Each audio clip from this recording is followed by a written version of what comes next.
Video کے نیچے subscribe کے بٹن پہ کلک کریں، بیل کے آئیکن پہ کلک کیجئے تاکہ ہر نئی ویڈیو کی نوٹیفیکیشن آپ کو مل جائے۔ الحمدللہ وکفا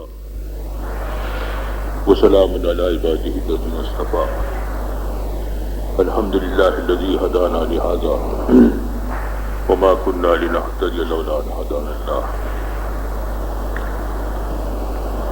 بھائی دوستو بزرگو، تبلیغ و دعوت کی اس محنت کے ذریعے سے جو بات عرض کی جا رہی ہے، یوں سمجھیے کہ اس کا خلاصہ یہ ہے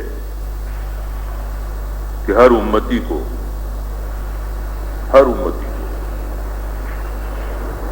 چاہے وہ مرد ہو، چاہے وہ عورت ہو، چاہے وہ امیر ہو، چاہے وہ غریب ہو، چاہے وہ ڈاکٹر ہو، چاہے وہ انجینئر ہو، چاہے وہ دکاندار ہو، چاہے وہ کاشتکار ہو، کسے باشد، ہر امتی کو اپنے اپنے شعبوں میں، اپنے اپنے کاموں میں، اپنی اپنی مصروفیات میں ان 6 نمبروں کے ساتھ زندگی گزارنا ہے۔ یہ جو 6 نمبر ہمارے بڑے بتا رہے ہیں، ان 6 نمبروں کے ساتھ ہر امتی کو اپنی زندگی گزارنا آ جائے۔ کیوں؟ اس لیے کہ یہ 6 نمبر وہ اساسی باتیں ہیں، وہ بنیادی چیزیں ہیں کہ اگر یہ ہماری زندگی میں آ گئے تو ان کے ذریعے سے انشاءاللہ آہستہ آہستہ پورا دین زندگی میں آئے گا۔ یہ 6 نمبر پورا دین نہیں ہے، مگر یہ ایسی چیزیں ہیں، ایسی بنیادی چیزیں ہیں، ایسی اساسی چیزیں ہیں کہ ان کے زندگی میں پہلے آئے بغیر دین نہیں آ سکتا۔ اگر دین آئے گا، اور دین ہم چاہتے ہیں کہ ہماری زندگی میں آئے، تو پہلے یہ 6 باتیں سیکھنا پڑیں گی، اس پر پھر پورا دین آئے گا۔ اور دین آئے گا تو اللہ تعالی حالات کو بدلیں گے۔ یہ قانون ہے اللہ کا کہ انسانوں کے حالات جو بدلتے ہیں وہ دین پر بدلتے ہیں۔ جب دین زندگی میں آتا ہے تو اللہ تعالی حالات کو بدلتے ہیں۔ یہ اٹل قانون ہے۔ جب بھی اللہ جل شانہ نے کسی قوم کو ذلت سے نکالنا چاہا، چمکانا چاہا، اور ان کے دشمنوں کو ہلاک کرنا چاہا، انہیں دشمنوں پر غلبہ دینا چاہا، تو اس کی شروعات اللہ تعالی شانہ نے دین سے کی ہے کہ دین کی دعوت کو اس قوم میں قائم فرمایا اور محنت کو اس قوم میں قائم فرمایا۔ اور جب ان کی زندگی میں دین آیا اور پورا دین آیا تو اللہ تعالی شانہ نے حالات کو اپنی قدرت سے بدل دیا۔ کرتے تو اللہ ہی ہیں، لیکن دین کو اس کا سبب بنایا ہے۔ جیسے اور باتوں کے لیے سبب بنائے ہیں، یہ دنیا اسباب سے چلائی ہے، تو انسانوں کے عروج اور زوال کے لیے دین کو سبب قرار دیا ہے کہ جن کی زندگی میں دین آئے گا وہ کامیاب ہوں گے، اور جن کی زندگی میں دین نہیں ہوگا وہ ناکام ہوں گے۔ یہ ایک قانون ہے اللہ کا۔ اور دین کے زندگی میں آنے کے لیے محنت کو سبب قرار دیا ہے کہ محنت کرنا پڑے گی، بغیر محنت کے دین نہیں آئے گا۔ محنت کرو گے دین آئے گا۔ اللہ کے پاس اتنا دین مہنگا بھی نہیں ہے کہ کوئی آدمی محنت کرے اور دین نہ دے، اتنا مہنگا بھی نہیں ہے کہ آدمی محنت کرے اور اسے دین نہ ملے، اور نہ اتنا سستا ہے کہ بغیر محنت کے دے دیں۔ نہیں، نہ اتنا سستا ہے کہ بغیر محنت کے دے دیں، جس کو چاہے دے دیں، آدمی دین نہ لینا چاہے اسے دین دے دیں۔ انلزمکموہا وانتم لہا کارہون، کیا ہم تمہیں دین چپکا دیں، خامخواہ دین دے دیں، بغیر محنت کے دے دیں؟ نہیں، محنت کرنا پڑے گی۔ آج ہماری اور آپ کی اور امت کی غلط فہمی یہ ہے کہ دین کے لیے ہمیں کوئی محنت کی ضرورت نہیں، ہم تو مسلمان کے گھر میں پیدا ہو ہی گئے جی، اب کیا کرنا ہے؟ کچھ نہیں، اب دنیا کی محنت کرو۔ محنت ہمیں کرنا ہے کاروبار کی، محنت ہمیں کرنا ہے دفتر کی، ملازمت کی، کاشتکاری کی، یہ محنتیں کرنا ہے۔ اور دین تو ہے، دین تو ہمارے پاس ہے۔ حالانکہ میرے دوستوں، میرے بھائیوں، بزرگوں، سب سے پہلی محنت جو ہر انسان کی بنتی ہے وہ دین کی ہے۔ مسلمان کے گھر میں پیدا ہو جانا یہ تو اللہ کا انعام ہے، انعام۔ ہم میں سے کسی نے یہ بات اللہ سے نہیں مانگی ہوگی، دعا کبھی نہیں کی ہوگی کہ مجھے مسلمان کے گھر میں پیدا کیجئے۔ تو وہ محنت جو کفر سے نکل کر، شرک سے نکل کر اسلام میں آنے کی ہے، تو یہ تو اللہ تعالی شانہ نے خود اپنے فضل و کرم سے کر دیا کہ ہمیں مسلمان کے گھر میں پیدا کر دیا، ہمیں ایمان والوں کے گھر میں پیدا کر دیا، ہمیں ایمان دے دیا۔ لیکن آگے ایک اور محنت ہے، آگے ایک اور محنت ہے، اور وہ محنت کیا ہے؟ وہ محنت یہ ہے کہ جس دین میں تمہیں پیدا کیا ہے، جس ایمان کے قلعے میں، جس ایمان کے گھر میں تمہیں پیدا کیا ہے، جس ایمان کا بول تمہیں نصیب ہوا ہے، اب یہ دین تمہاری زندگی میں آئے، یہ تمہاری محنت پر اس کا انحصار ہے، میری اور آپ کی محنت پر اس کے انحصار ہے۔ خالی مسلمان کے گھر میں پیدا ہو جانا کافی نہیں ہے، یہ پہلا مرحلہ ہے۔ دوسرا مرحلہ یہ ہے کہ جس ایمان میں ہم پیدا ہوئے ہیں، جس دین میں ہم پیدا ہوئے ہیں، وہ دین میری زندگی میں آئے، وہ ایمان میری زندگی میں آئے۔ اس کے لیے آدمی کو محنت کرنا پڑے گی، اور یہ ہر ایک کی محنت بنے گی اور الگ الگ بنے گی۔ اس کے لیے ہر ایک کو محنت کرنا پڑے گی اور اپنی اپنی محنت الگ کرنا پڑے گی۔ اس محنت کا نتیجہ آپ کسی دوسرے کو نہیں دے سکتے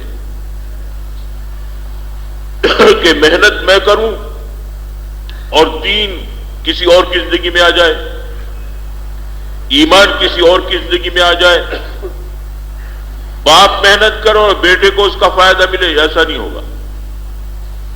شوہر محنت کرے، بیوی کی زندگی میں دین آ جائے، ایسا نہیں ہوگا۔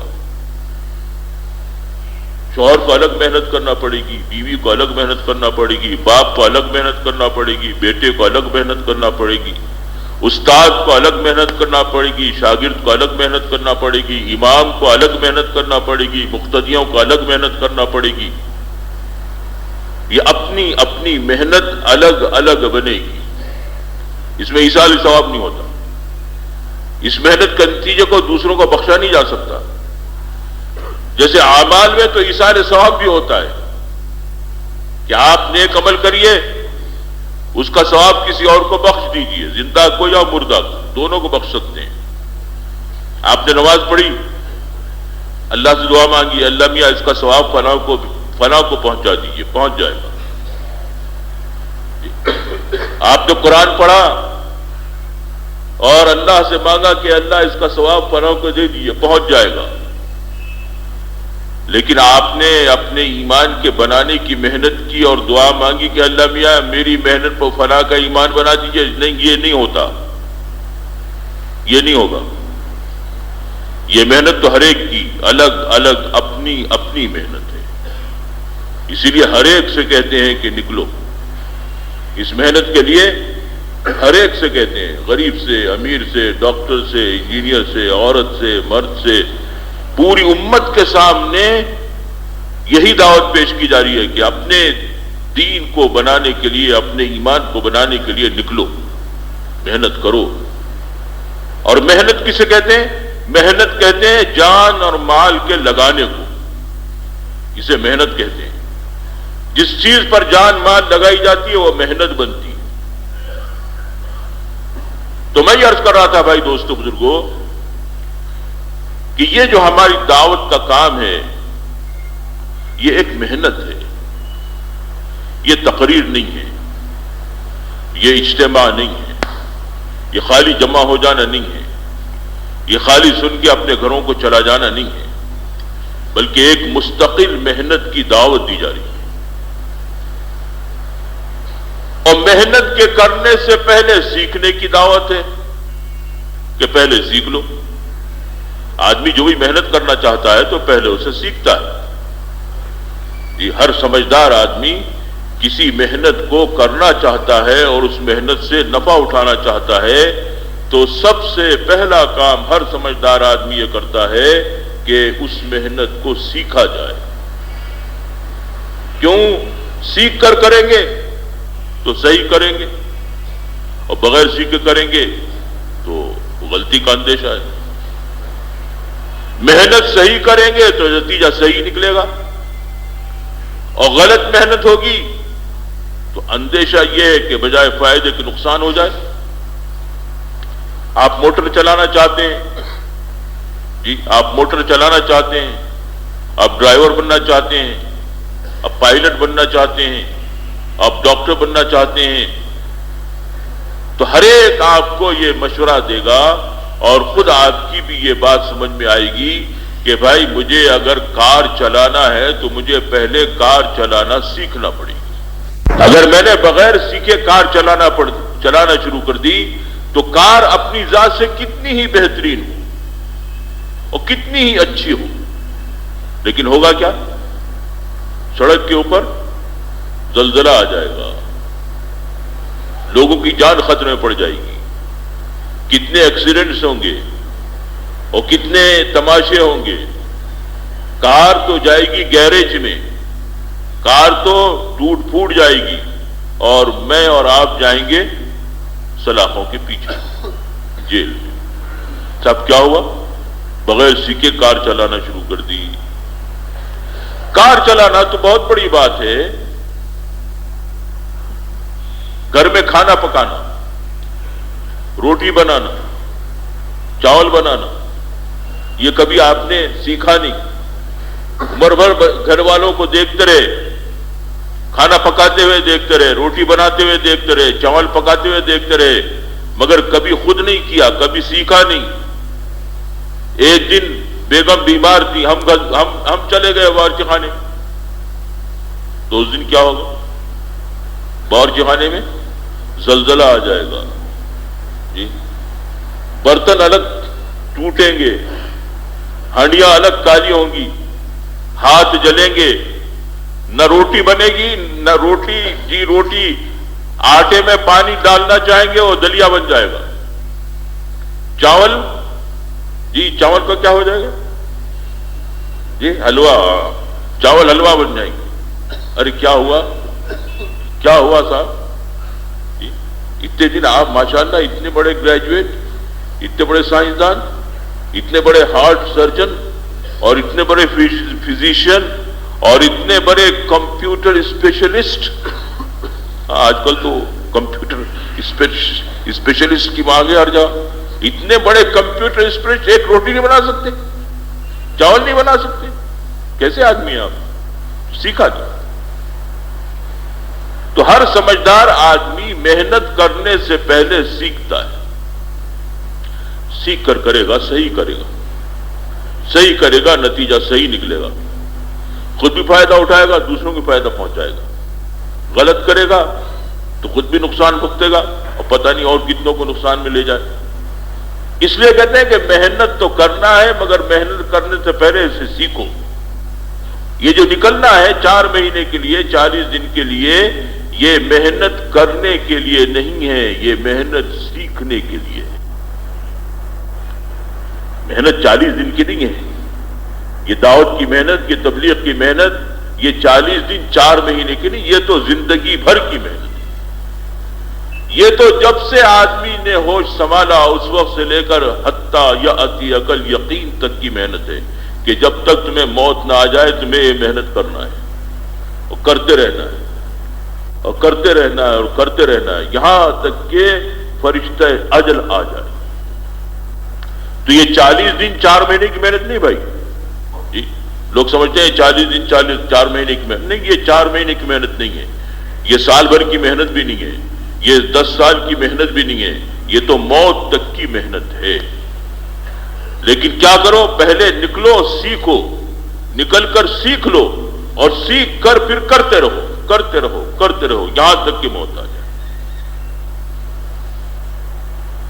ہمارے حضرت مولانا عبید اللہ صاحب نور اللہ مرقدہ فرمایا کرتے تھے کہ دیکھو، اگر ہم نے یہ محنت سیکھ لی، دین کے زندگی میں آنے کی محنت سیکھ لی اور پھر اس کو کرتے رہے تو کرتے کرتے کرتے اللہ کی ذات سے امید ہے کہ آہستہ آہستہ دین آئے گا، آہستہ آہستہ دین آئے گا۔ اور اگر موت سے پہلے پورا پورا دین آ گیا، ماشاءاللہ۔ دیکھو کچھ لوگ آپ کے آزو بازو سو رہے ہیں، انہیں ذرا ہوشیار کر دو۔ سوتے ہوئے آدمی کوئی محنت نہیں سیکھ سکتا۔ کار چلانا سیکھنا ہے تو سوتے ہوئے سیکھیں گے؟ کیوں بھائی؟ سوتے ہوئے سیکھیں گے یا جاگ کر سیکھیں گے؟ جی بولو، کوئی محنت سوتے ہوئے نہیں سیکھی جا سکتی۔ تو جو سو رہے ہیں ذرا انہیں تھوڑا جگا دیجئے، اللہ تعالیٰ آپ کو جزائے خیر دے۔ تو میں یہ عرض کر رہا تھا،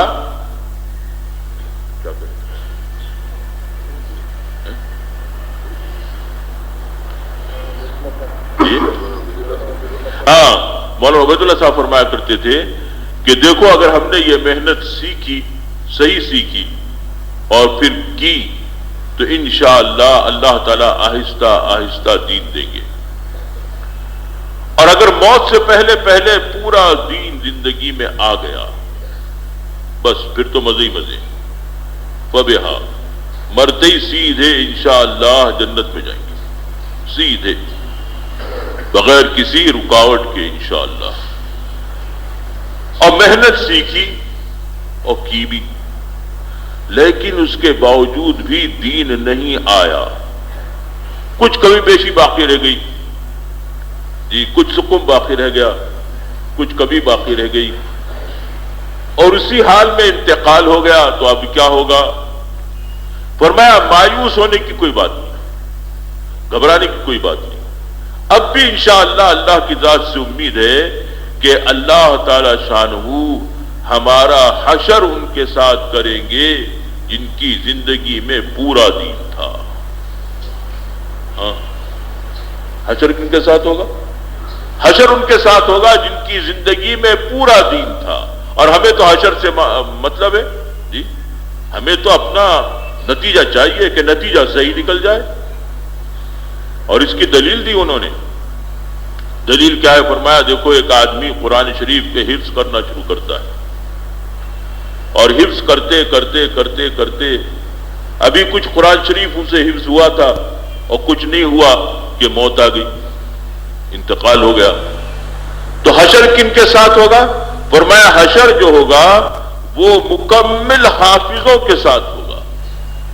یہ نہیں کہ اللہ تعالیٰ یوں فرمائے کہ نہیں ابھی اس کا قرآن حفظ نہیں ہوا، پورا حفظ نہیں ہوا، چلو اس کو پیچھے ہٹاؤ، اسے عام امت کے ساتھ کھڑا کرو۔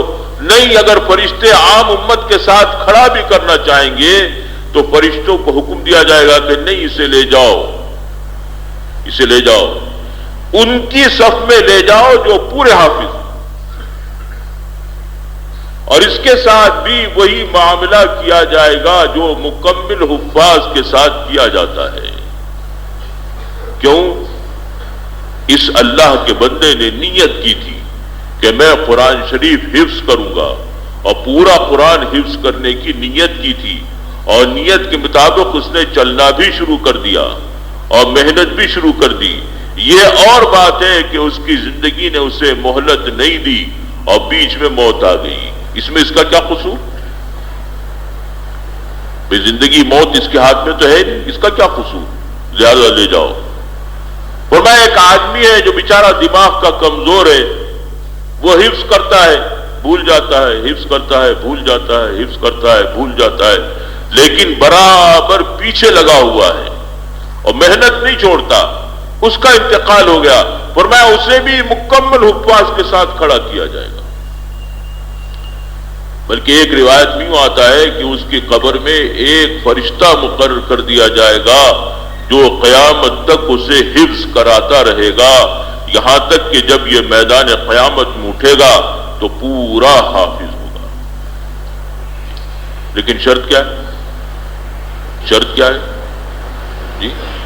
شرط کیا ہے؟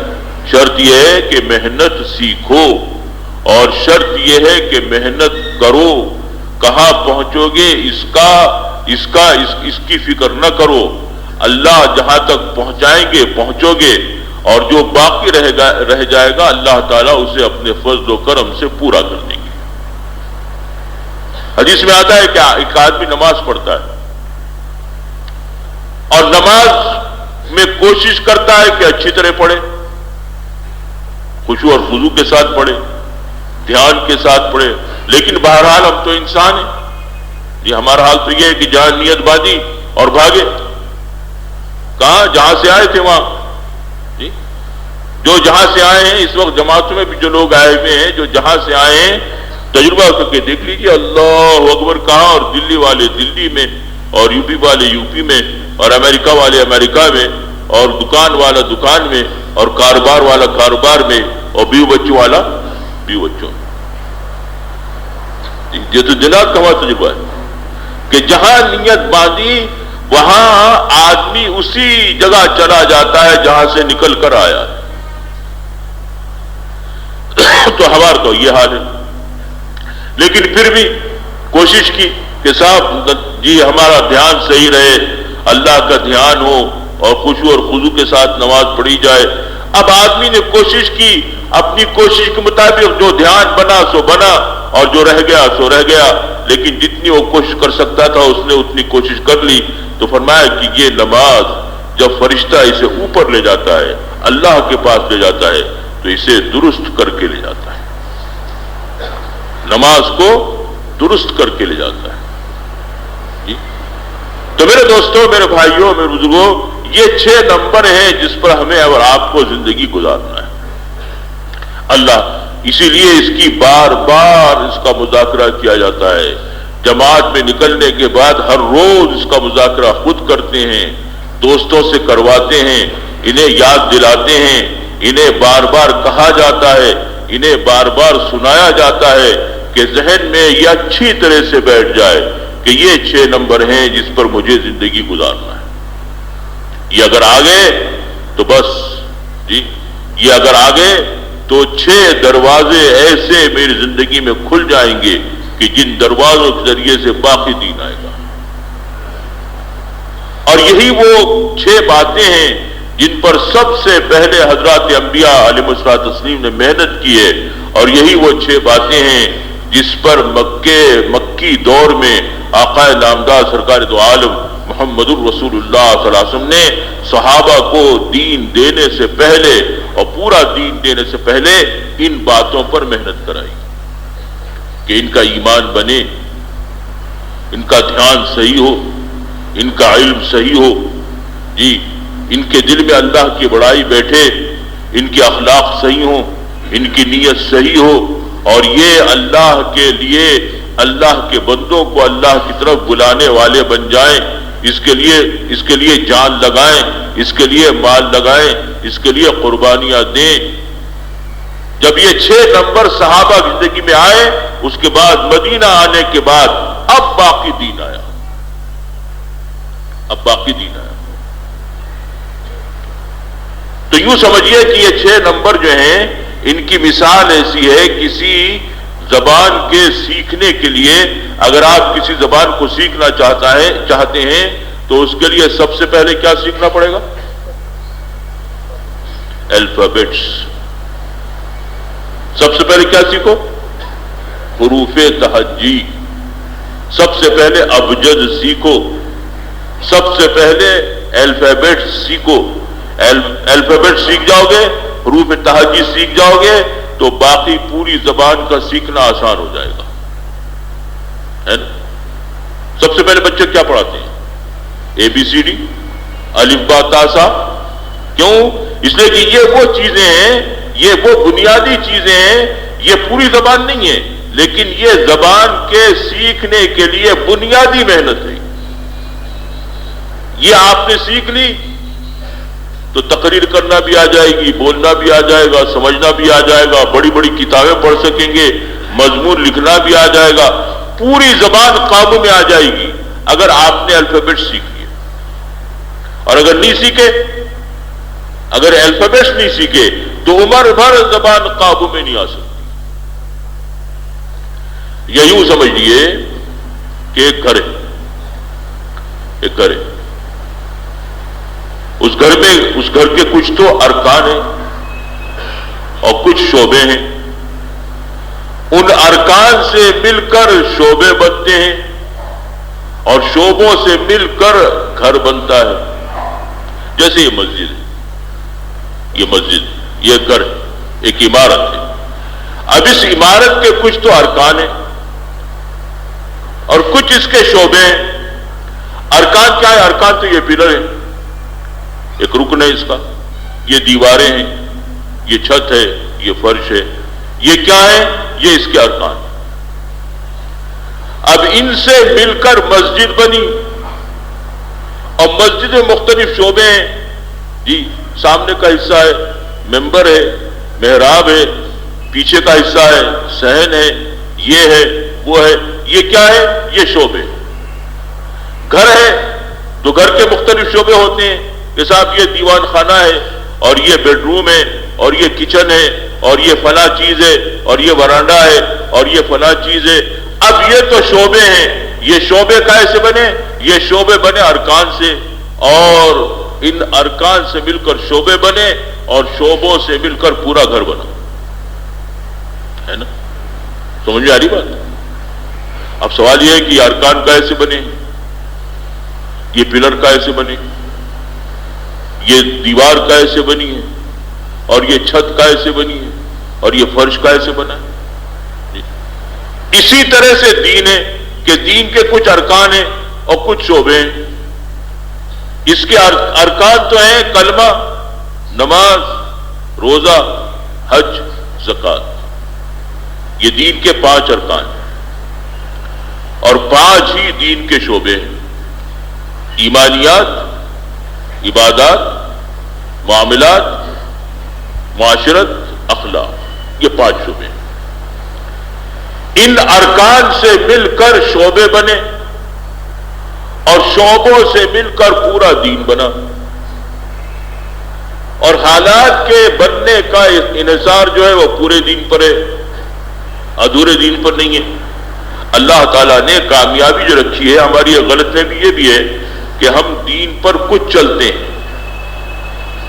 کچھ تو ایک ٹانگ تو ہے دین میں اور ایک ٹانگ ہے نافرمانی. آدھے تیتر آدھے بٹیر. ہمارا مسئلہ کیا ہے؟ آدھے تیتر آدھے بٹیر. اور اب ہم چاہتے ہیں کہ اللہ تعالیٰ ہمیں کامیاب کرے، تو یہ ادھورے دین پر کامیابی نہیں ملتی.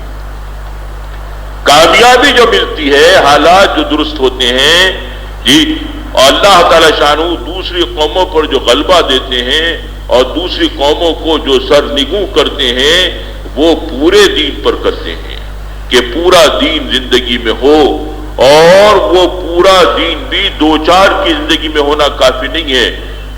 150 کروڑ کی امت میں جی یہ کافی نہیں ہے کہ 50-60 آدمیوں کی زندگی میں پورا دین ہو، بلکہ 150 کروڑ کی امت میں کم از کم 125 اور 130 کروڑ کی امت میں کی تعداد میں پورا دین ہونا چاہیے.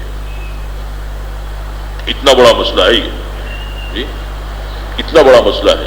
جب کہیں جا کر اللہ تعالی حالات کو بدلیں گے. یہ حالات کب بدلیں گے؟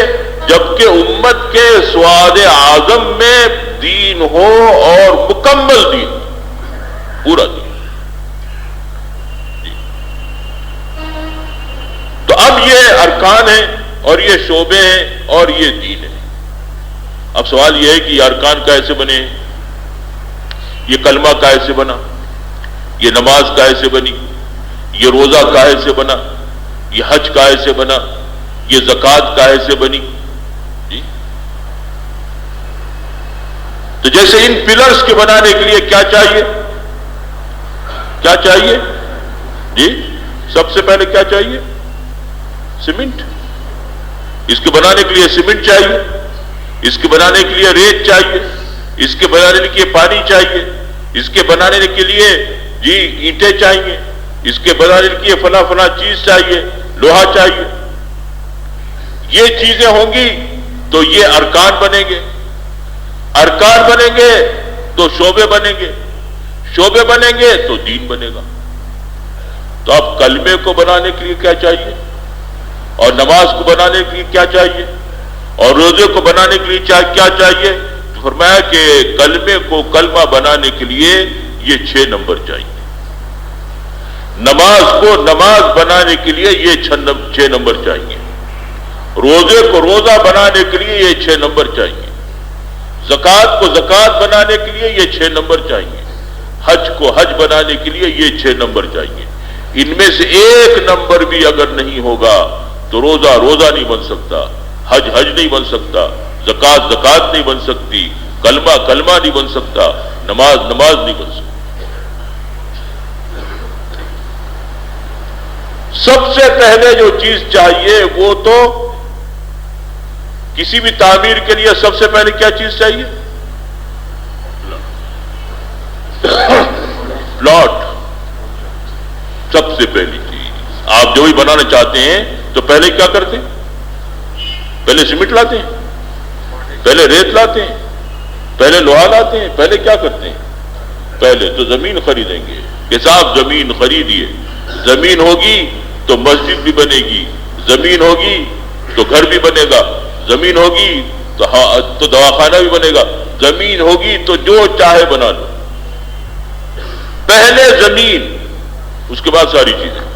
ایسی پہلے کلمہ، اس کے بعد ساری چیزیں. کلمہ ہوگا تو نماز بنے گی، کلمہ ہوگا تو زکوٰۃ بنے گی، کلمہ ہوگا تو حج بنے گا، کلمہ ہوگا تو یہ روزہ روزہ بنے گا. سب سے پہلی جو چیز چاہیے وہ کلمہ ہے. اب سوچتے جائیے جی، اور کیا چاہیے اور کیا چاہیے اور کیا چاہیے، تو پتا چلے گا کہ یہ جو 6 نمبر ہیں یہ اتنے ضروری ہیں، اتنے ضروری ہیں کہ اگر ایک نمبر بھی اس میں سے باقی نہ رہے اور ایک نمبر بھی اگر زندگی میں سے نکل جائے تو دین کی کوئی چیز نہیں بن سکتی، ناقص رہے گی. نماز میں سے کلمہ نکل جائے تو پوری نماز ہی چلی گئی،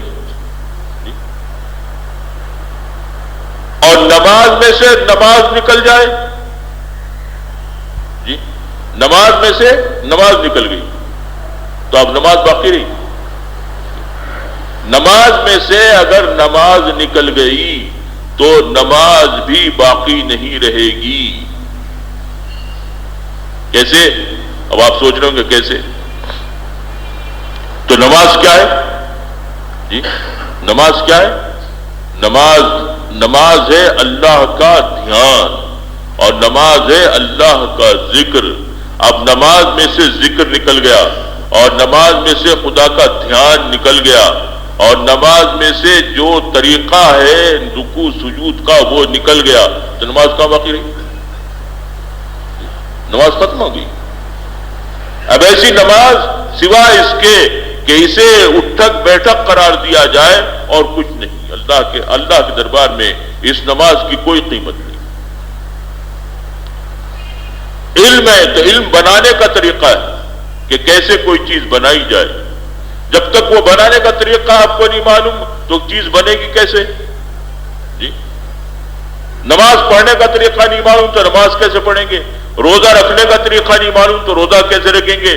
جی حج کرنے کا طریقہ نہیں معلوم تو حج کیسے کریں گے؟ تو اب علم ضروری ہوا، اس علم کے ساتھ دھیان ضروری ہوا کہ دھیان ہوگا تو ہر کام میں جان آئے گی، بغیر دھیان کے ہر چیز اللہ کی نظروں میں بے جان ہے، بے قیمت ہے، جیسے مردہ ہوتا ہے۔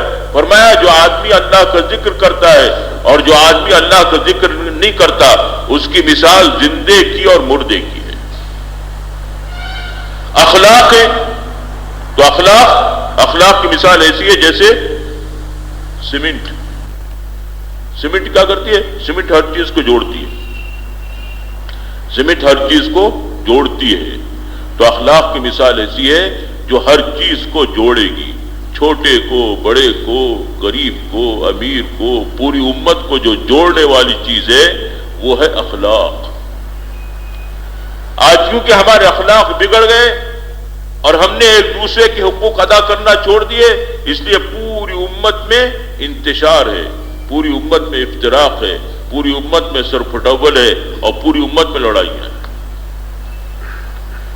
اور اخلاص تو ایسی چیز ہے کہ اس کے بغیر کوئی عمل قبول ہی نہیں ہوتا۔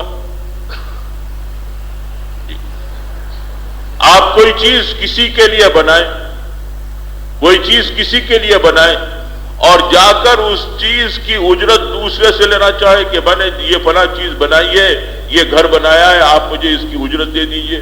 بھئی کس کے لیے بنایا؟ تو بنایا فلاں کے لیے، بنایا زید کے لیے اور آپ اس کی اجرت مانگ رہے ہیں بکر سے، تو یہ کیسے ہوگا؟ ارے جس کے لیے بنایا ہے اس سے اجرت لو۔ تو نماز پڑھی کسی اور کے لیے، اجرت چاہتے ہیں اللہ سے، تو اللہ کیوں اجرت دیں گے؟ جس کے لیے نماز پڑھی اس کے پاس جاؤ۔ اسی لیے حدیث میں آتا ہے کہ جو عمل جس کے لیے کیا جائے گا اسی کو اللہ تعالیٰ وہ عمل دے دیتے ہیں کہ جاؤ اسی کے پاس سے اس کی اجرت لے لو، ہمارے پاس اس کا کوئی بدلہ نہیں ہے، تم نے ہمارے لیے پڑھی نہیں، تم نے ہمارے لیے وہ کام کیا ہی نہیں، تو ہمارے پاس کیوں آتے ہو؟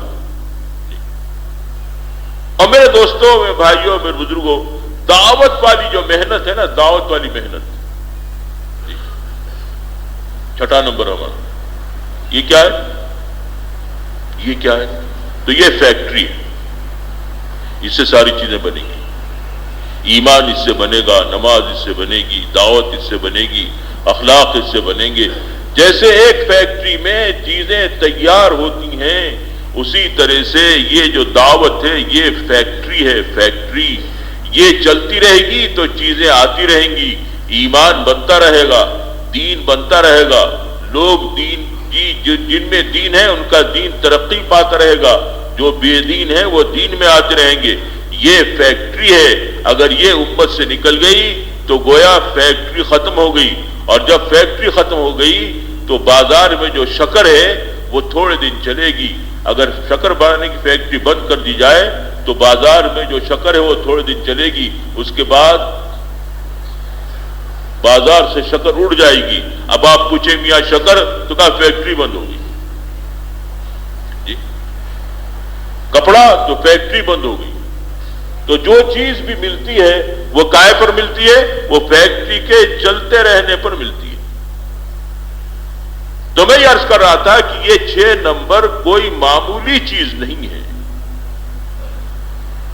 یہ 6 نمبر کوئی ہلکی پھلکی چیز نہیں ہے کہ ان کو بیان کیا جائے اور آدمی گزر جائے۔ نہیں، یہ صرف بیان کے لیے نہیں، یہ تو ان میں سے ہر نمبر ایک محنت ہے اور ایک عظیم الشان محنت ہے۔ کلمے والا نمبر ایک محنت ہے، نماز والا نمبر ایک محنت ہے، علم والا نمبر ایک محنت ہے، ذکر والا نمبر ایک محنت ہے، اخلاق والا نمبر ایک محنت ہے، اخلاص والا نمبر ایک محنت ہے، اور دعوت والا نمبر خود ایک محنت ہے۔ اب اسے سیکھنا ہے، جی انہیں سیکھنا ہے۔ اول پہلے میں ہمیں اور آپ کو اور سب کو ان 6 نمبروں کو سیکھنا ہے کہ مجھے ان 6 نمبر حقیقت میں سیکھنا ہے۔ خالی تقریر نہیں سیکھنا، تقریر بھی کرنا اچھی بات ہے، کوئی بری بات نہیں ہے، تقریر کرنا، لکھنا، سمجھانا بہت اچھی بات ہے اور بہت ضروری چیز ہے، لیکن اصل کیا ہے؟ اصل یہ ہے کہ بولتے بولتے بولتے بولتے اور اس پر جان لگاتے لگاتے محنت کرتے کرتے ان 6 نمبروں کی حقیقت ہمارے دل میں اتر جائے۔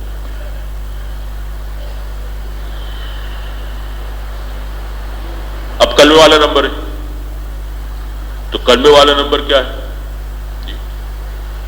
عام طور سے ہم اور آپ یہ سمجھتے ہیں کہ یہ جو کلمہ ہے یہ صرف بولنے کے لیے ہے، یہ صرف پڑھنے کے لیے ہے، یہ صرف سنانے کے لیے ہے، یہ صرف پڑھنے کے لیے ہے۔ ذرا حالانکہ یہ کلمہ نہ صرف پڑھنے کے لیے ہے، بلکہ یہ کلمہ نبیوں نے اپنی اپنی امتوں کو اور آقا نامدار سرکار دو عالم محمد الرسول اللہ صلی اللہ علیہ وسلم نے اپنی امت کو محنت کے لیے دیا کہ اس کلمے پر محنت کرو، اس کلمے پر محنت کرو۔ حضرت مولانا یوسف رحمۃ اللہ فرمایا کرتے تھے کہ دیکھو اپنی زبان سے بہت سے بول بولتے ہیں، بہت سے بول ہم اپنی زبان سے بولتے ہیں۔ ایک بول بولتے ہیں دکان، دکان۔ اب میں نے کہا دکان، اس مجمع میں کوئی ایسا ہے جس کی سمجھ میں یہ آیا کہ یہ بول صرف بولنے کے لیے، صرف پڑھنے کے لیے؟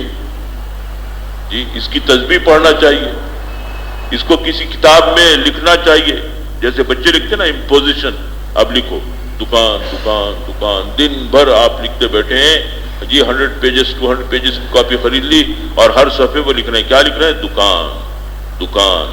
جی بہت خوبصورت لکھ رہے ہیں، سونے کے حروفوں سے لکھ رہے ہیں، چلیے سونے کے حروفوں سے آپ لکھ رہے ہیں دکان دکان دکان۔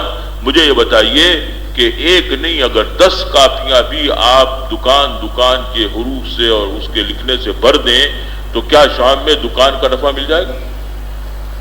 سب جانتے ہیں کہ اس سے دکان کا نفع نہیں ملنے کا۔ دکان لکھنے کی چیز نہیں، دکان بولنے کی چیز نہیں، دکان تقریر کی چیز نہیں، دکان تو محنت کی چیز ہے۔ دکان کا نفع تو اس وقت ملے گا جب میں ان الفاظ پر محنت کروں گا۔ اس کے لیے لاکھوں کا سرمایہ چاہیے، بیچ بازار میں دکان چاہیے، دکان میں شو کیسز چاہیے، شو کیسز میں مال چاہیے، جی اور پھر کیا چاہیے؟ اس سب کے باوجود بھی دکان کا نفع مجھے اس وقت تک نہیں مل سکتا جب تک کہ یہ ساری چیزیں ہوں، پھر ان پر میری محنت۔ اب مجھے محنت کرنا پڑے گی، صبح سے لے کے شام تک مغز پاشی کرنا پڑے گی، صبح سے لے کر شام تک گاہکوں کی سے تو میں کرنا پڑے گی، صبح سے لے کے شام تک گاہکوں کے ساتھ اپنا دماغ خراب کرنا پڑے گا۔ جی بعض لوگ آئیں گے اور دیکھیں گے چلے جائیں گے، بعض لوگ آئیں گے اور پتہ نہیں کیا کیا اس کے اندر عیب بتائیں گے، اور بعض لوگ آئیں گے جی ساری چیزیں کھنگلوائیں گے اور کھنگلوا کے ایک چیز بھی نہیں خریدنے کے، بغیر خریدے چلے جائیں گے۔ اب کیا کیا ہوگا؟ یہ ساری مصیبتیں مجھے جھیلنا پڑیں گی، صبح سے لے کے شام تک اپنا دماغ خراب کرنا پڑے گا، تب کہیں جا کر شام میں دکان کا نفع ملے گا۔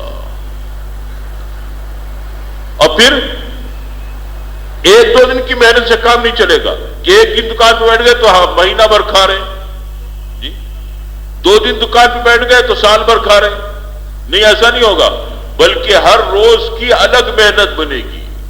روز محنت کرو، صبح سے شام تک روز محنت کرو، روز آؤ، بارش ہے تو آؤ، اور بجلی کڑک رہی ہے تو آؤ، اور بیمار ہو تو آؤ، بیوی بیمار ہے تو آئیے، بچہ بیمار ہے تو آئیے، صبح سے لے کر شام تک محنت کیجئے، تب کہیں جا کر دکان کا نفع ملے گا۔ جس دن محنت کریں گے نفع ملے گا، جس دن محنت نہیں کریں گے نفع ملے گا؟ ایک دھیلا نفع نہیں ملے گا، ایک پائی نفع نہیں ملنے کی۔ کیوں کہ صاحب یہ تو ایک بہت بڑی محنت ہے، اللہ کی قسم اس سے بڑی محنت کلمے کی ہے کہ اس کلمے پر محنت کرو، اس کلمے پر محنت کرو، کلمے والا یقین اپنے دل میں جماؤ، اللہ کے ماں سوا کا یقین اپنے دل سے نکالو، اللہ کی قدرت کا یقین اپنے دل میں جماؤ، اللہ کے کرتا دھرتا ہونے کا یقین اپنے دل میں جماؤ، اللہ کی طاقت کا یقین اپنے دل میں جماؤ، جی اللہ کے سب کچھ کرنے والے ہونے کا یقین ایسے اپنے دل میں جماؤ کہ یہ دل کے اندر رس جائے اور بس جائے اور یہ دل کی آواز بن جائے کہ واقعی اللہ کرتے ہیں اور اللہ کے علاوہ کوئی کچھ نہیں کر سکتا۔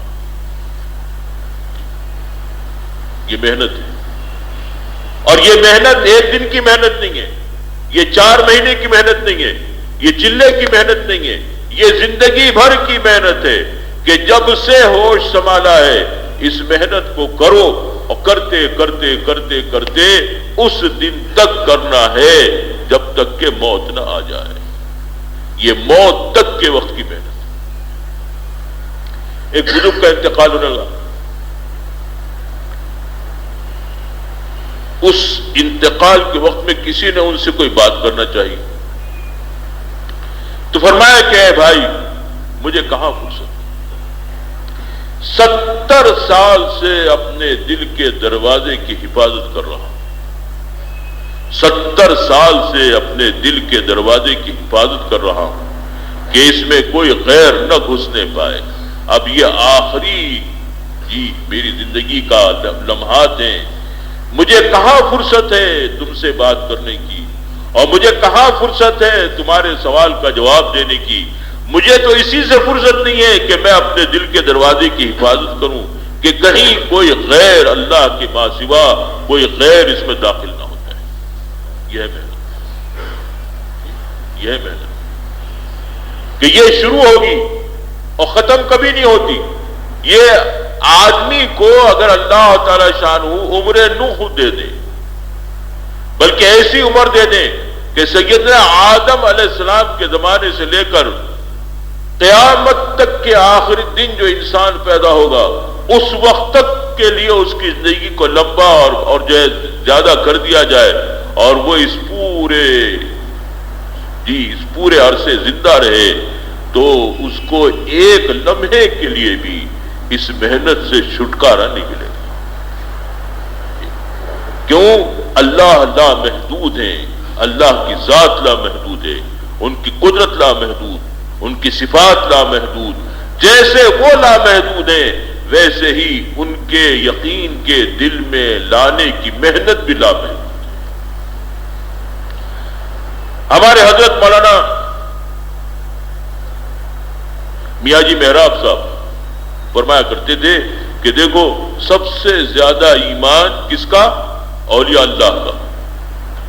اولیاء اللہ کا ایمان بڑا سچا پکا ایمان، اس سے زیادہ ایمان صحابہ کا، ان سے زیادہ بڑھا ہوا ایمان نبیوں کا، اور نبیوں میں سب سے زیادہ ایمان آقا نامدار سرکار دو عالم محمد الرسول اللہ صلی اللہ علیہ وسلم کا، کہ آپ کے ایمان کا تو کوئی مقابلہ نہیں کر سکتا، کہ آپ نے تو جنت اور دوزخ کا اپنی آنکھوں سے دیکھا، معراج میں تشریف لے گئے، اور سدرۃ المنتہا کے بعد تو جبرائیل علیہ السلام نے بھی ساتھ چھوڑ دیا، اور عرش پر خود اکیلے تشریف لے گئے، عرش پر تشریف فرما ہوئے، اللہ جل شانہ سے بات چیت کی، اللہ تعالی شانہ کو دیکھا، تو یہ اس سب کے بعد آپ کا جو ایمان ہو سکتا ہے اس کا کوئی اندازہ لگایا جا سکتا ہے؟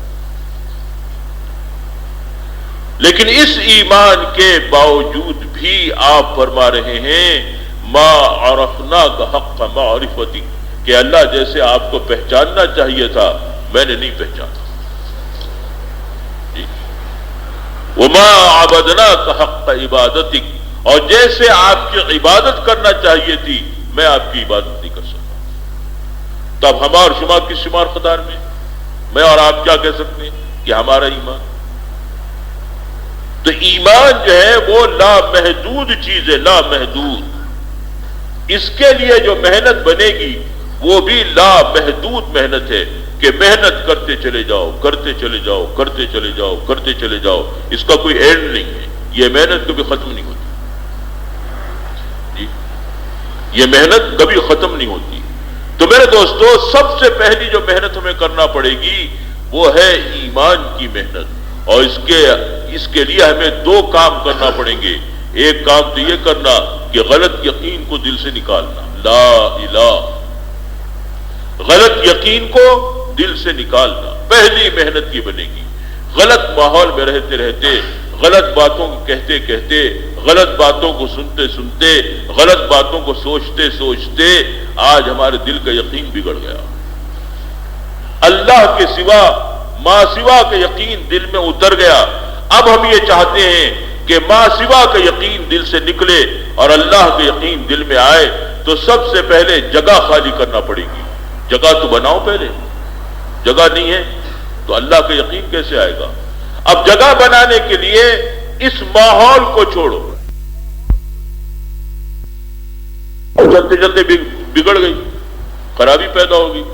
چھوٹی موٹی خرابی ہے تو آپ لے جائیں گے کسی درست کرنے والے کے پاس، وہ درست کر دے گا۔ لیکن اگر کوئی اچھی خاصی خرابی ہے، کوئی بڑی خرابی ہے، تو وہ کہے گا کہ نہیں صاحب، اسے تو گیرج میں داخل کرنا پڑے گا، اسے تو اوور ہال کرنا پڑے گا، اس کا تو انجن ڈاؤن کرنا پڑے گا، تب کہیں جا کر یہ درست ہوگی۔ تو ہمارا تو حال یہ ہے کہ ہمارا یقین تو بگڑتے بگڑتے بگڑتے بگڑتے اس نوبت کو پہنچ چکا ہے کہ اب تو یقین کا ایک ذرہ باقی رہ گیا، ٹمٹماتا ہوا ایک ذرہ ہے، اور بالکل بجھتا ہوا، بجھتی ہوئی ایک چنگاری ہے جس پر ڈھیروں راگ پڑی ہوئی ہے۔ ہمارے ایک محترم دوست حافظ شیخ احمد صاحب، اللہ تعالیٰ نے صحت عطا فرمائے، وہ مثال دیا کرتے تھے کہ دیکھو چراغ ہے نا، چراغ اور اس کا حباب، اب وہ حباب اتنا کالا ہو گیا، اتنا کالا ہو گیا، اتنا کالا ہو گیا کہ اس میں سے یہ پتہ ہی نہیں چلتا کہ وہ جو بتی ہے وہ جل رہی ہے یا بجھ رہی ہے، پتہ ہی نہیں چلتا، اتنا کالا ہو گیا ہو کہ پتہ ہی نہیں کہ وہ جو بتی ہے وہ جل رہی ہے یا بجھ چکی۔ اب ہمارا بھی حال، اللہ نہ کرے، اللہ نہ کرے، اللہ نہ کرے، ایسے ہی ہے، پتہ نہیں یہ ایمان کا جو چراغ ہے یہ ہمارے دل میں جل بھی رہا ہے یا بجھ گیا۔ اس کا پتہ کب چلے گا؟ اس کا پتہ چلے گا قبر میں، اس کا پتہ چلے گا موت کے وقت۔ موت کے وقت بسا اوقات ایسا ہوتا ہے کہ آدمی لکھا جاتا ہے، کہا جاتا ہے، سنا جاتا ہے، نماز جنازہ بھی پڑھی جا رہی ہے کہ یہ مسلمان ہے، مسلمانوں کے طریقے سے دفنایا بھی جاتا ہے، سب کچھ ہوتا ہے، لیکن حقیقت کیا ہے؟ اللہ پوری حفاظت فرمائے ہم سب کی، پوری امت کی۔ حقیقت یہ ہے کہ اس کے دل سے بیچارے کے ایمان رخصت ہو چکا۔ بزرگوں نے لکھا ہے کہ کتنے لوگ ایسے ہیں جو مسلمانوں کے قبرستان میں دفن کیے جاتے ہیں، لیکن حقیقت یہ ہے کہ وہ بغیر ایمان کے اس دنیا سے جا رہی ہے۔ اور حضور صلی اللہ علیہ وسلم نے تو یہاں تک فرما دیا، کیا فرمایا؟ ایمان کی ڈگریاں بتائیں اور ایمان کا معیار بتایا۔ کیا بتایا؟ کہ دیکھو اگر تم میں سے کوئی شخص کسی برائی کو ہوتا ہوا دیکھے، مر رأى منکم منکرا فلیغیرہ بیدہ وإن لم يستطع فبلسانه وإن لم يستطع فبقلبه وذلك أضعف الإيمان۔ اور ایک فرمایا وَلَيْسَ وَرَاءَ ذَلِكَ حَبَّةُ خَرْدَلٍ مِّنَ الْإِيمَانِ۔ دیکھو تم میں سے جو کوئی کسی برائی کو ہوتا ہوا دیکھے تو وہ اپنے ہاتھ سے اس برائی کو بند کر دے، اور اگر اتنا ایمان نہ ہو تو اپنی زبان سے اس برائی پر نکیر کرے اور اس برائی کو بند کرنے کی کوشش کرے، اور اگر اتنا بھی ایمان نہیں ہے تو کم از کم اپنے دل میں اس برائی کو برا سمجھے۔ اور آگے کیا فرمایا؟ آگے فرمایا یہ آخری درجے کا ایمان ہے، ذالک اضعف من الایمان۔ اضعف، یہ عربی کا جو صیغہ ہے عبد التفضیل کا، یہ صیغہ ہے، بتاتا ہے کہ یہ آخری درجے کا ایمان ہے۔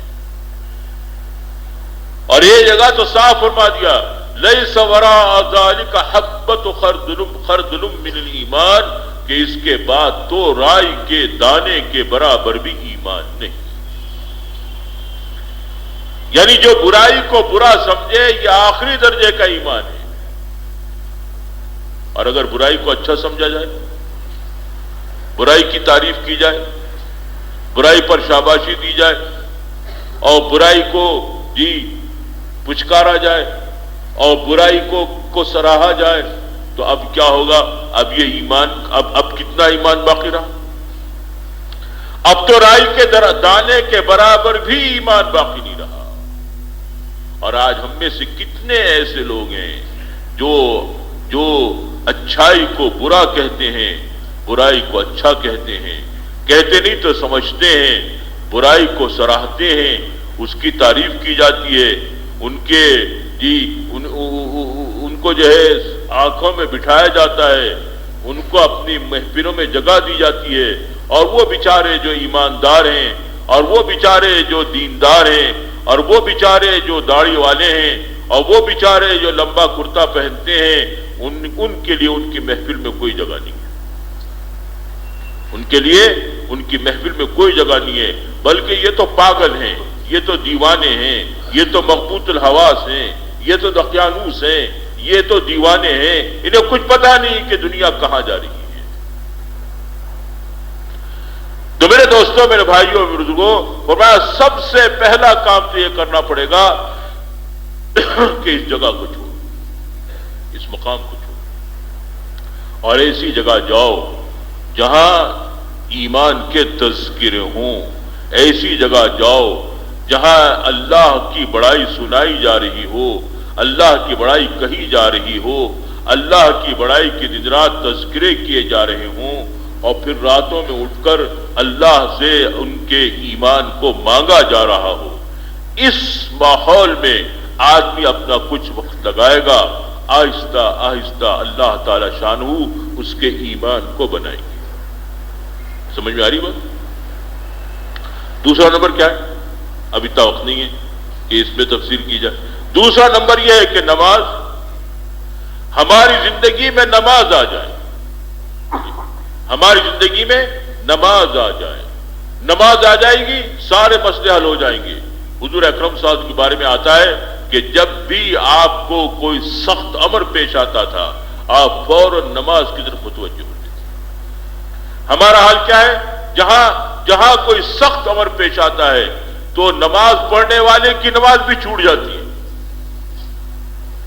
مسجد میں آنے والے کی مسجد چھوٹ جاتی ہے، اللہ کے سامنے رونے دھونے والے کا رونا دھونا چھوٹ جاتا ہے، دعا چھوٹ جاتی ہے، نماز چھوٹ جاتی ہے. بھاگتے ہیں، کہاں بھاگتے ہیں؟ اسباب کی طرف بھاگتے ہیں، ڈاکٹر کی طرف بھاگتے ہیں، وکیلوں کی طرف بھاگتے ہیں، کچہریوں کی طرف بھاگتے ہیں، ما سوى اللہ کے من دون اللہ کی طرف بھاگتے ہیں. کیوں؟ اس لیے کہ ہمارا یقین غلط ہے، ہمارا ایمان غلط ہے، ہماری نماز غلط ہے، ہماری نماز غلط ہے. اب یوں کہا جا رہا ہے، یہ جو دعوت تبلیغ میں صرف نماز پڑھنے کی دعوت دی جا رہی کہ نماز پڑھو، نماز پڑھنا بھی ہے، لیکن اصل دعوت جو دی جا رہی ہے وہ نماز کو نماز بنانے کی دعوت ہے کہ اپنی نماز کو نماز بناؤ، اپنی نماز کو حقیقی نماز بناؤ، ایسی نماز بناؤ کہ جس نماز کے بعد آدمی ہاتھ اٹھا کر اللہ سے دعا مانگے تو اللہ جل شانہ جو وہ دعا مانگے اسے پورا کرے. جو دعا مانگی جائے وہ دعا پوری کر دی جائے. گمی ہوئی سواری مانگی جائے، اللہ تعالیٰ گمی ہوئی سواری واپس کر دیں. سمندر میں راستہ مانگا جائے، اللہ تعالیٰ راستہ دے دیں. زمین اور آسمان کی جس مخلوق سے جو چاہے وہ ساری مخلوق کو اللہ تعالیٰ آپ کے لیے مسخر کر دے اور وہ ساری مخلوق آپ کے تابع ہو جائے. جنگل کے شیر آپ کے تابع ہو جائیں، بھیڑیا آپ کے تابع ہو جائیں، ہوائیں آپ کے تابع ہو جائیں، چاند اور سورج کو آپ کے لیے مسخر کر دیا جائے. ایسی نماز یہ کب ہوگی؟ یہ ہو سکتی ہے، یہ ہو سکتی ہے. اس کو یوں مت سمجھیے، ہلکا مت لیجیے. اسے یوں مت سمجھیے کہ یہ تو ساری باتیں صرف کہنے کی ہیں. نہیں، کہنے کی نہیں، یہ ساری باتیں محنت سے تعلق. ایسی نماز کہ آدمی نیت باندھے تو نیت باندھنے سے لے کر سلام پھیرنے تک سوائے اللہ کے کسی کا دھیان نہ ہے. بڑے بڑے بادشاہوں نے ایسی نماز پڑھی ہے. اولیاء اللہ بزرگان دین ان کے تو قصے چھوڑ دیجئے، بڑے بڑے بادشاہوں نے ایسی نماز پڑھی ہے. اورنگزیب عالمگیر رحمت اللہ علیہ کو جانتے ہیں آپ لوگ، مغلیہ خاندان کے سب سے بڑے بادشاہ، سب سے بڑے باجبروت بادشاہ، 50 سال اس ملک پر حکومت کی ہے. ایک آدھ منطقہ قبضے میں نہیں تھا، پورا ہندوستان شمال سے لے کے جنوب تک، کشمیر سے لے کے راس کماری تک، اور ادھر بنگال سے لے کے راجپوتانے تک پورا ہندوستان قبضے میں ہے. 2-4 سال کے لیے، 5 سال کے لیے نہیں، جیسے یہ کم وقتوں کے اس میں آتا ہے، نہیں، 50 سال. اور پورے ہندوستان کے مسائل ہیں ان کے سامنے. روز کا ایک نیا مسئلہ ہے، روز کا ایک نیا مسئلہ ہے. اور پھر نماز کیسی ہے جی؟ علی میاں نے اور شیخ علی طنطاوی دمشق کے جو ملک شام کے جو بہت بڑے عالم ہیں، ان دونوں کا خیال یہ ہے، ان دونوں کا کہنا یہ ہے کہ اگر کوئی چھٹا خلیفہ راشد ہے تو وہ اورنگزیب عالمگیر رحمت اللہ علیہ. 4 خلفائے راشدین تو وہ، اور 5ویں حضرت عمر بن عبدالعزیز رحمت اللہ علیہ، اور 6 اورنگزیب عالمگیر رحمت اللہ علیہ. اتنے بڑے بادشاہ ہوئے ہیں.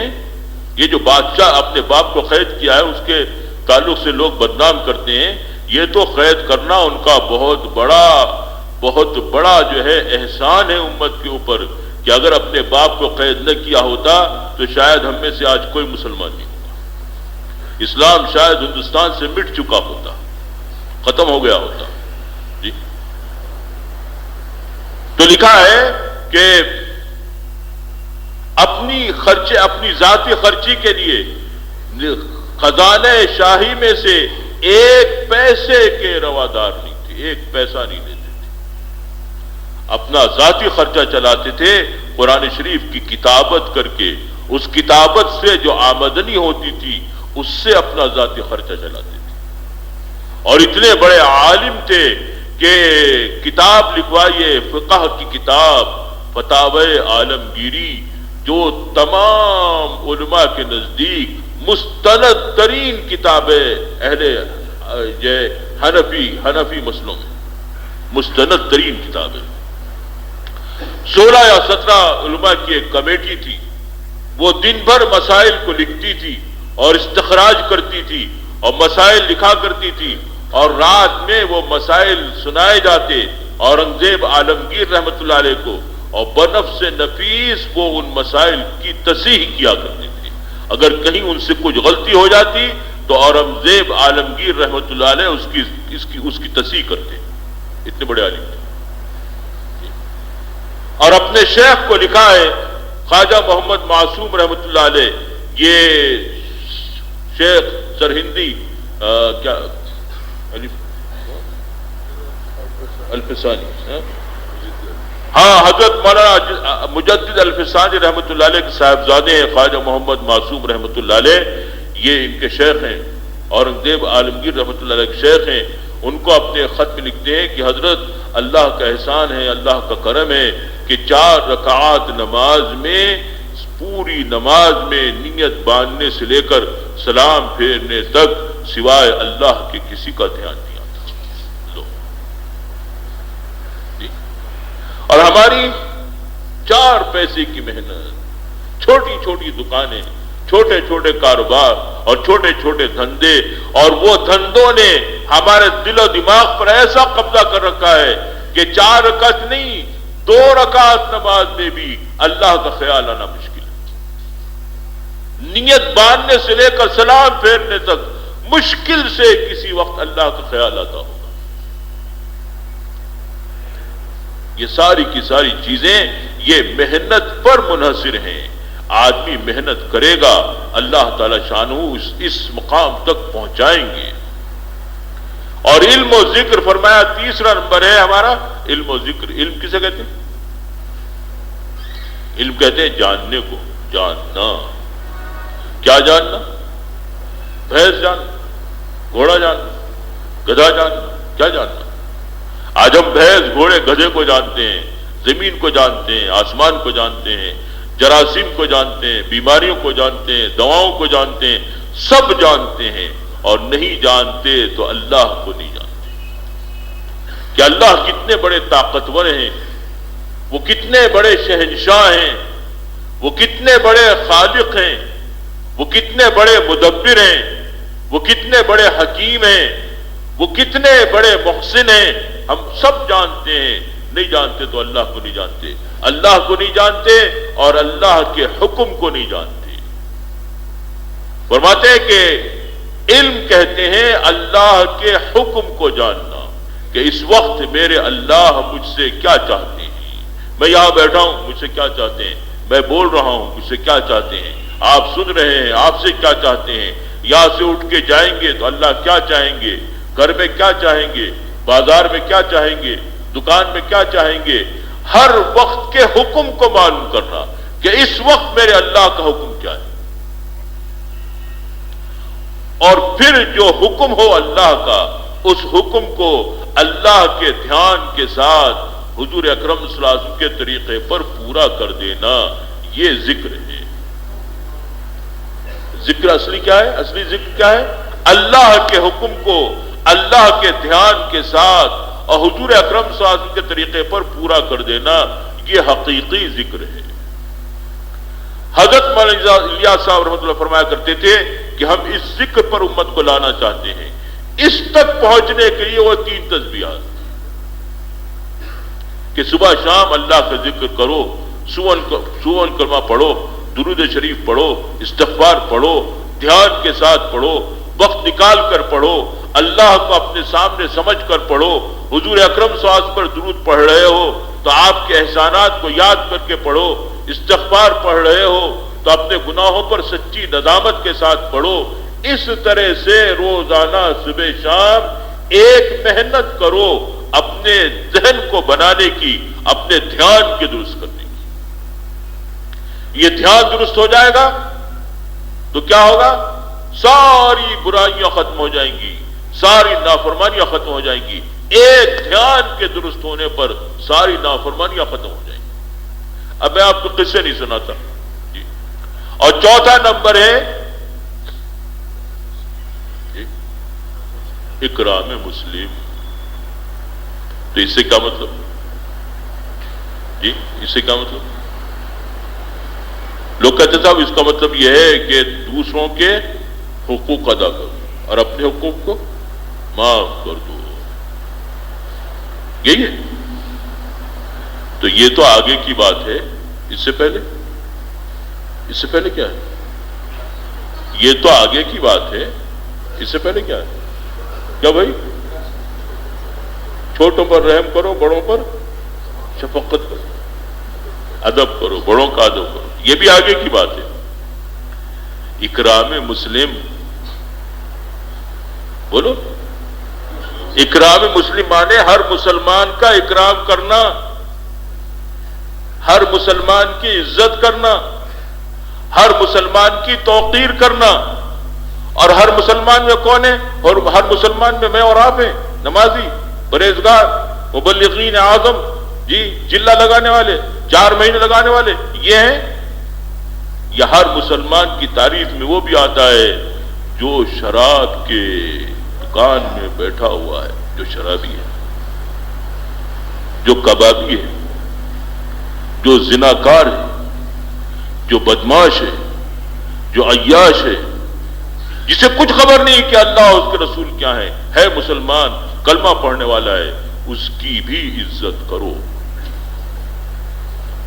دیندار کی عزت تو ہر کوئی کرتا ہے، ہر کوئی ہاتھ چومتا ہے، ہر کوئی دعا کے لیے کہتا ہے. ارے نہیں، دیندار کی عزت نہیں، بے دین کی عزت کرو.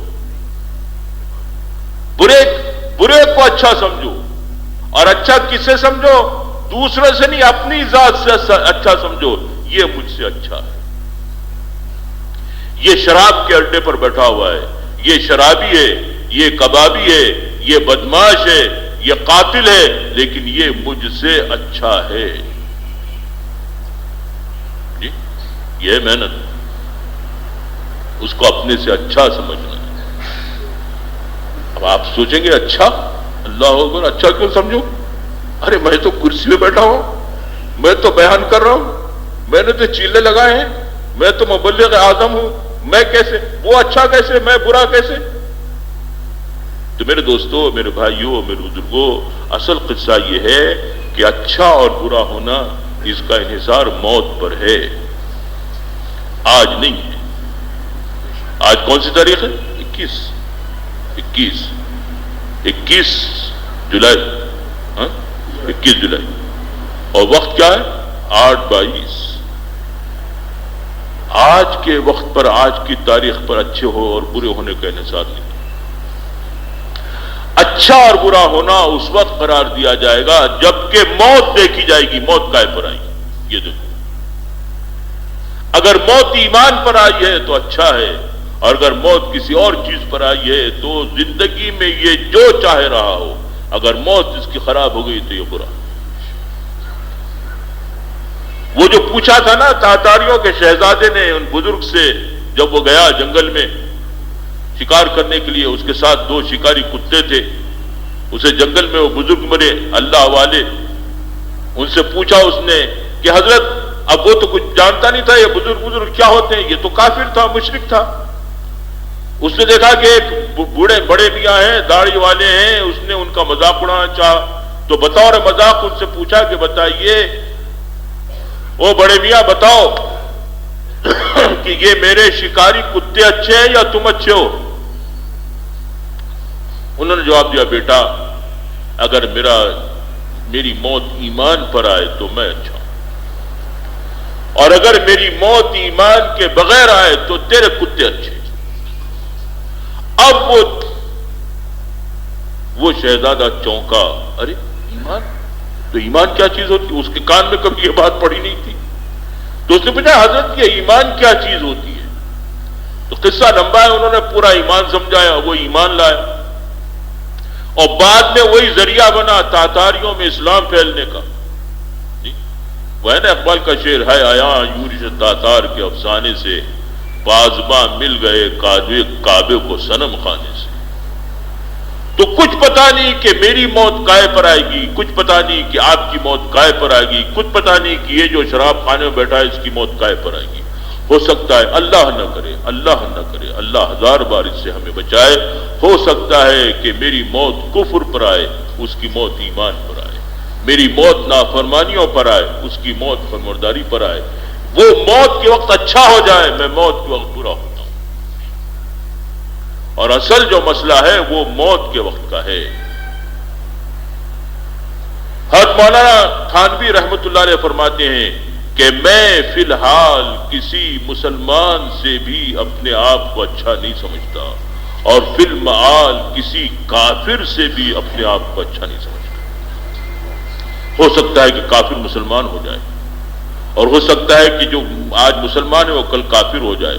حضور اکرم صلی اللہ علیہ وسلم کا ارشاد ہے کہ ایک آدمی اچھے اعمال کرتا رہتا ہے یہاں تک کہ جنت کے بالکل قریب پہنچ جاتا ہے، اور عین موت کے وقت کوئی ایسا کام کر لیتا ہے کہ بجائے جنت کے جہنم میں چلا جاتا ہے.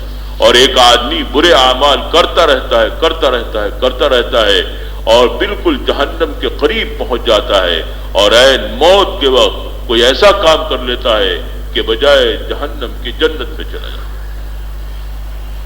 تو کون اچھا ہے اور کون برا ہے؟ اس کا پتہ آج نہیں چلے گا، اس کا پتہ تو کل چلے گا، موت کے وقت چلے گا.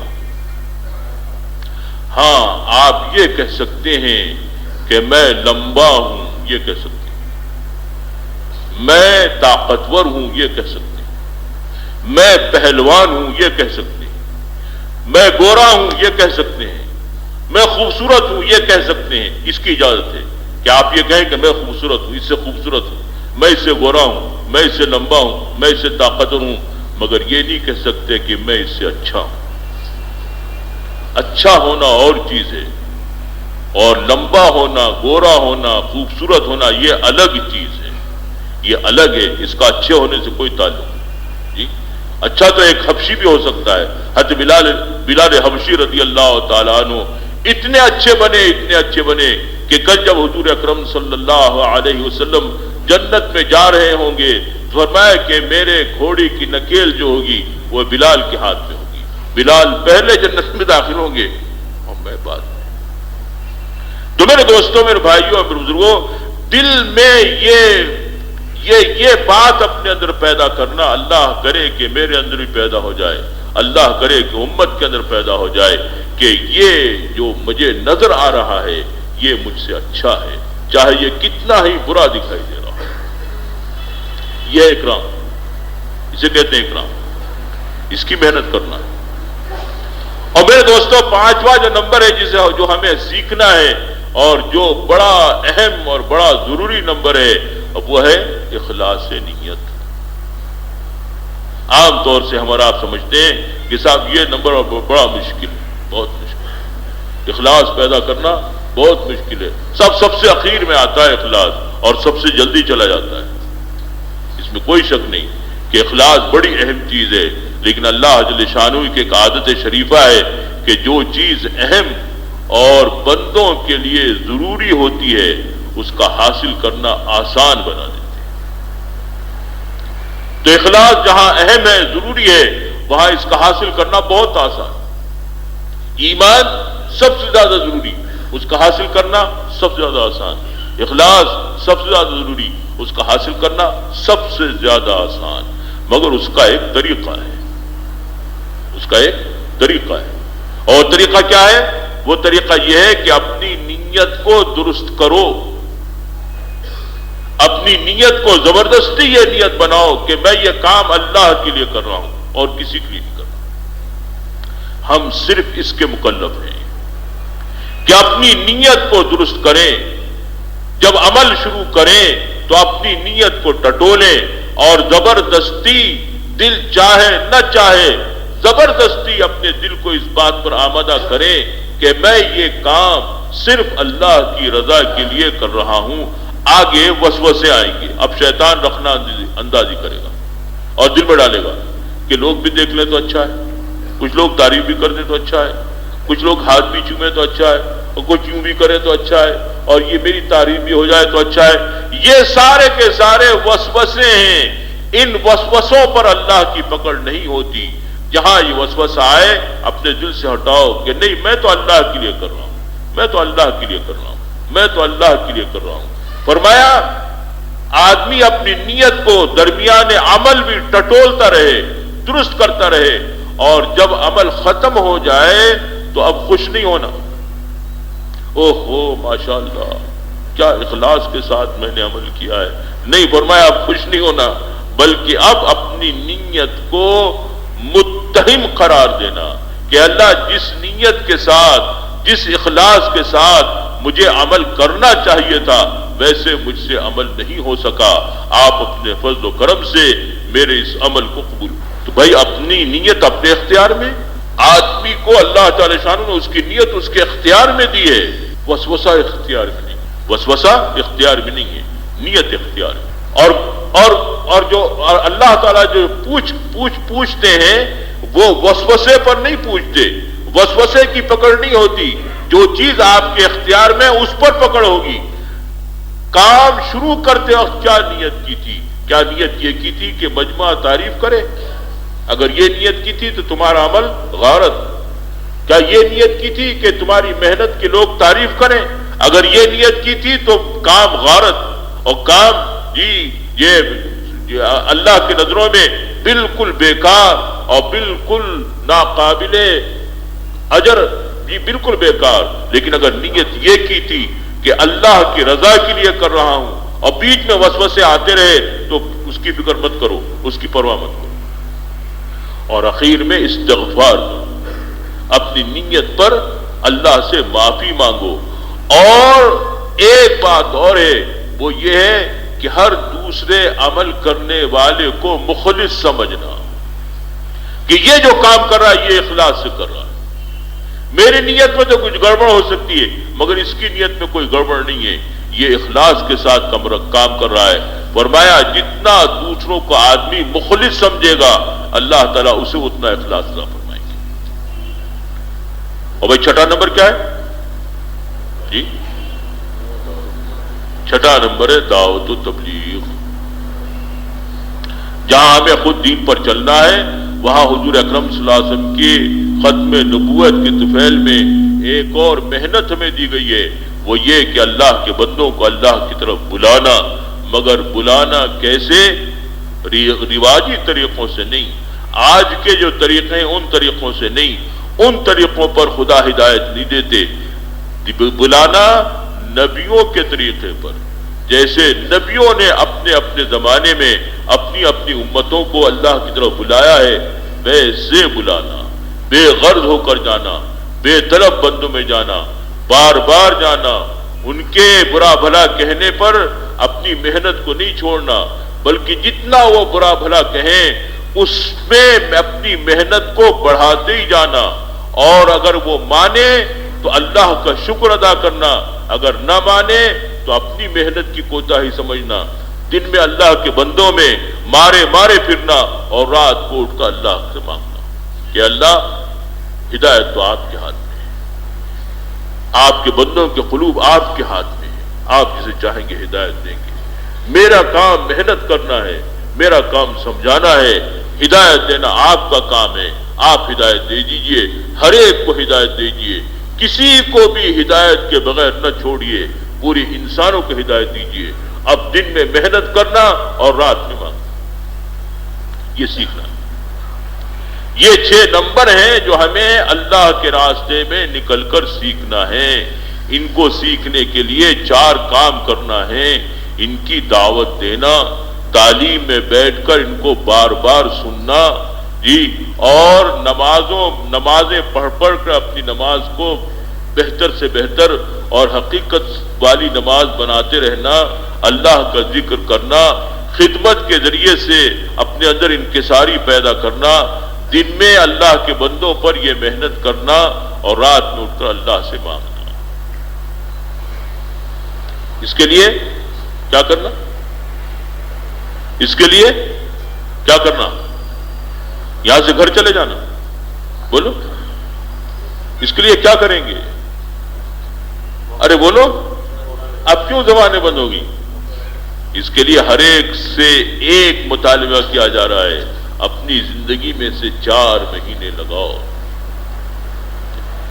یہ محنت ہماری زندگی کی سب سے اہم محنت ہے اور سب سے ضروری محنت ہے اور سب سے پہلی محنت ہے۔ سب سے پہلی محنت جو بنے گی وہ ایمان کی سیکھنے کی بنے گی، ان چیزوں کی سیکھنے کی بنے گی۔ ہوش سنبھالتے ہی جس محنت میں ہمیں اور آپ کو لگنا ہے وہ سب سے پہلی محنت کی، باقی محنتیں کریں گے، موقع ملے گا کریں گے، نہیں ملے گا موقع نہیں ملے گا، کوئی حرج کی بات نہیں، اللہ کی قسم کوئی نقصان نہیں ہونے کا۔ اگر ہم نے دوسری محنتیں نہیں کی تو ہمارا کوئی نقصان نہیں ہونے کا، لیکن اگر ہم نے یہ محنت کو چھوڑ دیا تو ہمارا سب سے بڑا نقصان ہوگا۔ اس لیے بھائی بیٹھو، تشریف رکھو اور بتاؤ کون اس بات کے لیے تیار ہیں کہ انشاءاللہ 4 مہینے لگائیں گے۔ اللہ تعالیٰ بہت قبول فرمائے، آسان فرمائے، قبول فرمائے۔ بولتے جاؤ بھائی دوست۔ الحمدللہ رب العالمین، اللہم صلی علی سیدنا مولانا محمد وعلی آل سیدنا مولانا محمد وبارک وسلم۔ ربنا ظلمنا انفسنا وان لم تغفر لنا وترحمنا لنکونن من الخاسرین۔ اے اللہ ہمارے گناہوں کو معاف فرما، خطاؤں کو معاف فرما، کہنے سننے کو قبول فرما، کہنے والے کو سننے والوں کو عمل کی توفیق عطا فرما، ایمان کی حقیقت نصیب فرما، نمازوں کی پابندی، نمازوں کا خشوع و خضوع نصیب فرما، علم کی دولت عطا فرما، اپنے ذکر کی توفیق عطا فرما، اخلاق حسنہ سے مزین فرما، اخلاص کی دولتوں سے مالا مال فرما، تبلیغ و دعوت کی محنت کے لیے ہمیں قبول فرما، پوری امت کو قبول فرما، پورے مجمع کو قبول فرما، مردوں کو قبول فرما، عورتوں کو قبول فرما، بچوں کو قبول فرما، بوڑھوں کو قبول فرما، امت کے ایک ایک فرد کو اس محنت کے لیے قبول فرما۔ اے اللہ اس کو ہمارا اوڑھنا اور بچھونا بنے دے، اسی کے واسطے جینے کی اور اسی راستے کی محنت کرتے ہوئے اپنے فضل و کرم سے اپنے اپنے وقتوں پر موت نصیب فرما۔ اے اللہ جو پریشان حال ہے ان کی پریشانیوں کو دور فرما، جو بیمار ان کی شفا عطا فرما۔ اے اللہ جن بھائی کی اے اللہ بیماری کے لیے دعا کے لیے کہا گیا ان کو بھرپور صحت عطا فرما، صحت عاجلہ کاملہ دائمہ مستمرہ نصیب فرما۔ اے اللہ جن کے گھروں میں ناقد خدا لڑکیاں بیٹھی ہوئی ہیں نیک اور صالح نوجوانوں سے ان کے نکاح کا انتظام فرما۔ اے اللہ جو بے روزگار ہیں انہیں حلال روزگار نصیب فرما، جو با روزگار ان کے روزگار میں برکت نصیب فرما۔ اے اللہ جس کی جو پریشانی ہے جو مشکل ہے اس مشکل کو اس پریشانی کو آپ ہم سے بہتر جانتے ہیں۔ اے اللہ اس کو حل فرما، اپنے فضل و کرم سے حل فرما، تمام پریشانیوں کو دور فرما، تمام مسائل کو دور فرما، تمام حالات کو درست فرما۔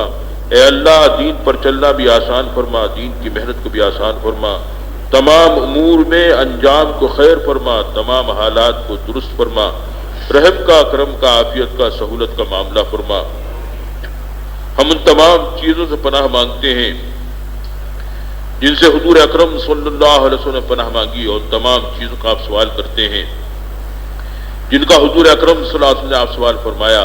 ہماری دعاؤں کو اپنے فضل و کرم سے آقا نامدار سرکار دو عالم محمد الرسول اللہ صلی اللہ علیہ وسلم کے صدقے میں مقبول فرما۔ وصلی اللہ تعالی علی خیر خلقہ ونور عرشہ وصحبہ اجمعین برحمتک یا ارحم الراحمین۔